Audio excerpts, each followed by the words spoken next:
અધિકારીઓને ડેપ્યુટી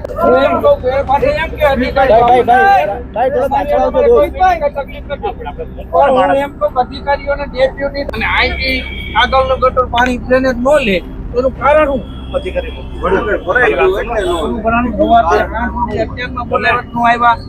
અત્યારે આવે ને પાણી ઉતરી તો આવે ને 11 વાગે ઓફિસ ખુલતી એટલે આજના સમયમાં 11 વાગે ઓફિસ ખોલે આવા સમયમાં મને કીધેલું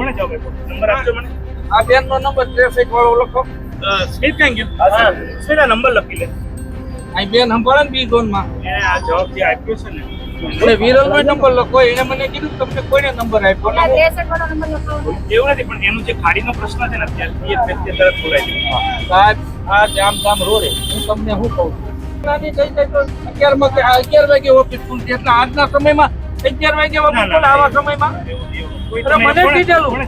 નંબર આપજો મને આ બેન નો નંબર ટ્રાફિક વાળો લખો સ્પીડ ક્યાં ગયો સીધા નંબર લખી લે આ બેન સંભાળે ને બી ઝોન માં એને આ જવાબ જે આપ્યો છે ને એટલે વિરલ નો નંબર લખો એને મને કીધું તમને કોઈને નંબર આપ્યો ના 63 વાળો નંબર લખો એવું નથી પણ એનું જે ખાડીનો પ્રશ્ન છે ને અત્યારે એ તરત બોલાય છે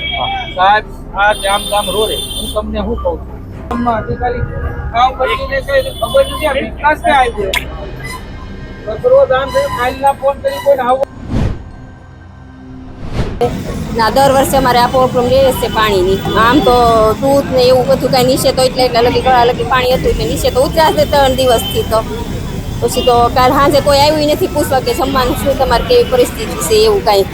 આમ તો ઘણું નુકસાન થયું છે માણસને અનાજ ને એવું બધું પલ્લી ગયું નીચેવાળાને અમારે ઉપર તો આમ નથી એટલું બધું હેરાન છે પણ નીચેવાળા બહુ હેરાન થયા છે કાલે આવ્યા હતા બપોરે આજ કાલ સાંજે કોઈ આવ્યું નથી સાહેબ કરીએ હું આ પાણી ભરાણો છે 3 દીથી હેરાન થાય છે પાવર નથી પાણી આવતું નથી મ્યુનિસિપાલિટીનું કોઈ પાણી આવતું નથી બરોબર તો જાતે સાફ તો કરવું પડે ને પાણીની હારોડ સાફ થઈ જાય નગર પાણી નથી માણસો બધા તો એવા નથી એટલે જાતે સાફ કરવું પડે કિચડમાં હાલવું કેમ અને પાવર નથી મોટી તકલીફ છે પાવર ચાલુ કરે તો થાય અમારે ગોડાઉન ત્યાં 3 દિવસ પાણી તો એટલે હતું પણ 2 દિવસ વધારે નુકસાની છે 50 થી 60,000 હાલાકી અંદરની માલપા 1 ફૂટ એક અમારી માથે કાદવ હતો તંત્રના બેદરકારીના હિસાબે અમારે દર વર્ષનો આ પોઝિશન છે પ્લસ પાણીનો નિહાર ન હોય તો પાણી ક્યાં જવાનું છે કાલ હવા સારે પાણી આમ આવ્યું અમે અહીંયા બધા હાજર થઈ ગયા હાજર ત્યાં ભાળવી ત્યાં 6 ફૂટ પાણી અધર ચડી ગયું તો અમારથી કોઈ લેવાનું નહીં મારે ઓછામાં ઓછું 20 થી 25 લાખનું નુકસાન છે બધાને આ ગોડાઉનમાં બધાને નુકસાન પાછળ રેસિડન્ટ છે નાના માણસો બધારે કોઈ એક મિનિટે કોઈ વસ્તુ લેવાનું ઉભર્યું માણસ બધું કાલ તમે હાલત જોયો તો તમને ખબર પડે કે આ માણસ કેવો હાલત માણસ છોકરા અહીંયા લઈને મળ્યું ભાગવા જ ત્યાં અને પાણીનો સીધો જ તારમુક આવ્યો હતો બરોબર એટલે સરકારને એક જ નિયમની છે કે આમાં આલફેરે સહાય દે પ્લસ રાજકારણી અહીંયા બધા આવ્યા હતા એ લોકો એમ કે છે એમ આવડના નથી ઓલો કે એમ આવડના નથી તો એના કામ શું છે આ ગામમાં લોકોને પબ્લિકનું કોઈ માણસ જ નથી અને પબ્લિકને હેરાન કરવા સિવાય કોઈ વાત નથી અને અત્યારે અમારે ઓછામાં ઓછી આ ગંદકી એમ તમે ભાળો એમ બધા પોતે સાફ કરે છે કોઈ ભાળો શું કોઈ સાફ કરે છે આ સામે જો બધી મ્યુનિસિપાલિટીનો માણસો કેટલો ટાપ છે આમાં કોઈ આવે છે એની નજર કરાવો બધાને એટલે આની હાલતનો આનો તમારે કોઈ નિકાલ લાવવો પડશે સાહેબ કરીએ હું આ પાણી ભરાણો છે 3 દીથી હેરાન થાય છે પાવર નથી પાણી આવતું નથી મ્યુનિસિપાલિટીનું કોઈ પાણી આવતું નથી બરોબર તો જાતે સાફ તો કરવું પડે ને પાણીની હારોડ સાફ થઈ જાય નગર પાણી નથી માણસો બધા તો એવા નથી એટલે જાતે સાફ કરવું પડે કિચડમાં હાલવું કેમ અને પાવર નથી મોટી તકલીફ છે પાવર ચાલુ કરે તો થાય અમારે ગોડાઉન ત્યાં 3 દિવસ પાણી તો એટલે હતું પણ 2 દિવસ વધારે નુકસાની છે 50 થી 60,000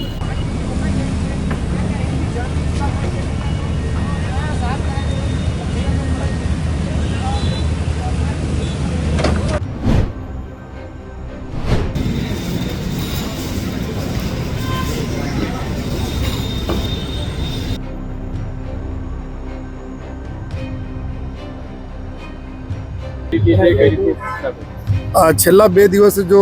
બારિશ પડી રહી છે અને આપ જોઈ શકો છો લગભગ સિઝનના 40% જેટલા બારિશ જો 2 દિવસમાં થઈ ગઈ આ પ્રકારના જો મુસળાધાર બારિશ જ્યારે સુરત શહેરમાં થઈ જોઈએ અને એના લઈને જો અમારા અમુક વિસ્તારો હતા જ્યાં પાણી ભરાય, જેમાં ખાસ કરીને જો સરથાણા વિસ્તારમાં, વરાછા વિસ્તારમાં, સારોલી વિસ્તારમાં જો અને દર વખતે જો હેમાદ, જો સણિયા હેમાદ વિસ્તારોમાં પાણી ભરાય છે, ત્યાં પાણી વધુ માત્રામાં ભરાય. મીઠી ખાડી એરિયામાં બી જો લિંબાયત એરિયા આવે છે ત્યાં પણ જો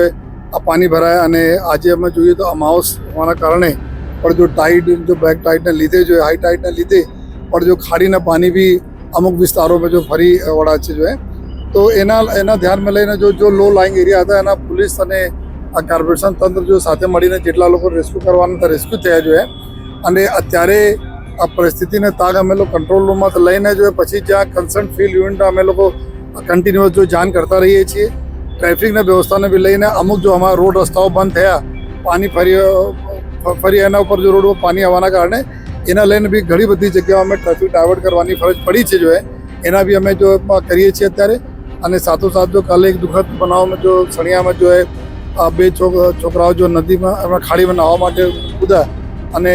બંને એવું જાણકારી મળી તરતા આવડતા હતા, પરંતુ એક બહાર આવી ગઈ, એક આમાં ફસાઈ ગયા. એના કદાચ જો અમે કોઈ ઝાડી વગેરે ફસાઈ ગયા અત્યાર સુધી એના બોડી શોધવાની કામગીરી ચાલુ છે. અને આ સિવાય જો શહેરના જો લોકોને અમે એક અપીલ કરીએ છીએ આપના માધ્યમથી કે બહુ જ જરૂરી હોય તો જ આ અમુક વિસ્તારોમાં નીકળવો જોઈએ. અને એના કારણે એવું છે ઘણા બધા જગ્યાએ ટ્રાફિકના ડાયવર્ઝન કરવાની ફરજ પડી છે જો જેના લીધે જો આપને બી તકલીફ નહીં પડે અને ટ્રાફિક જામની સમસ્યા હળવી થાય જોઈએ. અને ફરીથી જો આવનાર 2 દિવસ ઓર જો વધારે બારિશના આગાહી છે એના ધ્યાનમાં રાખીને અમુક જો લો લાઇંગ એરિયા છે ત્યાં અમારા કોર્પોરેશન અને પોલીસની ટીમો ખડે પગે ડિપ્લોયડ છે.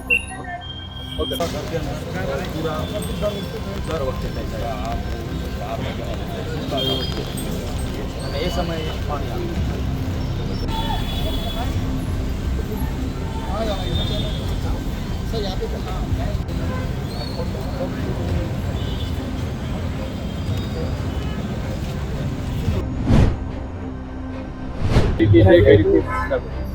છેલ્લા 2 દિવસ જો બારિશ પડી રહી છે અને આપ જોઈ શકો છો લગભગ સિઝનના 40% જેટલા બારિશ જો 2 દિવસમાં થઈ ગઈ. આ પ્રકારના જો મુસળાધાર બારિશ જ્યારે સુરત શહેરમાં થઈ જોઈએ અને એના લઈને જો અમારા અમુક વિસ્તારો હતા જ્યાં પાણી ભરાય, જેમાં ખાસ કરીને જો સરથાણા વિસ્તારમાં, વરાછા વિસ્તારમાં, સારોલી વિસ્તારમાં જો અને દર વખતે જો હેમાદ, જો સણિયા હેમાદ વિસ્તારોમાં પાણી ભરાય છે, ત્યાં પાણી વધુ માત્રામાં ભરાય. મીઠી ખાડી એરિયામાં બી જો લિંબાયત એરિયા આવે છે ત્યાં પણ જો આ પાણી ભરાય. અને આજે અમે જોઈએ તો અમાવસ હોવાના કારણે પણ જો ટાઈડ, જો બેક ટાઈડને લીધે, જો હાઈ ટાઈડને લીધે પણ જો ખાડીના પાણી બી અમુક વિસ્તારોમાં જો ફરી વળ્યા છે જો તો એના ધ્યાનમાં લઈને જો લો લાઇંગ એરિયા હતા એના પોલીસ અને આ કોર્પોરેશન તંત્ર જો સાથે મળીને જેટલા લોકો રેસ્ક્યુ કરવાના હતા રેસ્ક્યુ થયા જો અને અત્યારે આ પરિસ્થિતિને તાગ અમે લોકો કંટ્રોલ રૂમમાં લઈને જોઈએ, પછી જ્યાં કન્સર્ન ફિલ્ડ યુનિટ અમે લોકો કન્ટિન્યુઅસ જો જાણ કરતા રહીએ છીએ. ટ્રાફિકના વ્યવસ્થાને બી લઈને અમુક જો અમારા રોડ રસ્તાઓ બંધ થયા, પાણી ફરી એના ઉપર જો રોડ ઉપર પાણી આવવાના કારણે એના લઈને બી ઘણી બધી જગ્યાઓ અમે ટ્રાફિક ડાયવર્ટ કરવાની ફરજ પડી છે જો એના બી અમે જો કરીએ છીએ અત્યારે. અને સાથોસાથ જો કાલે એક દુઃખદ બનાવમાં જો સણિયામાં જો બે છોકરાઓ જો નદીમાં એમના ખાડીમાં નાહવા માટે કૂદ્યા અને બંને એવું જાણકારી મળી તરતા આવડતા હતા, પરંતુ એક બહાર આવી ગઈ, એક આમાં ફસાઈ ગયા. એના કદાચ જો અમે કોઈ ઝાડી વગેરે ફસાઈ ગયા અત્યાર સુધી એના બોડી શોધવાની કામગીરી ચાલુ છે. અને આ સિવાય જો શહેરના જો લોકોને અમે એક અપીલ કરીએ છીએ આપના માધ્યમથી કે બહુ જ જરૂરી હોય તો જ આ અમુક વિસ્તારોમાં નીકળવો જોઈએ. અને એના કારણે એવું છે ઘણા બધા જગ્યાએ ટ્રાફિકના ડાયવર્ઝન કરવાની ફરજ પડી છે જો જેના લીધે જો આપને બી તકલીફ નહીં પડે અને ટ્રાફિક જામની સમસ્યા હળવી થાય જોઈએ. અને ફરીથી જો આવનાર 2 દિવસ ઓર જો વધારે બારિશના આગાહી છે એના ધ્યાનમાં રાખીને અમુક જો લો લાઇંગ એરિયા છે ત્યાં અમારા કોર્પોરેશન અને પોલીસની ટીમો ખડે પગે ડિપ્લોયડ છે.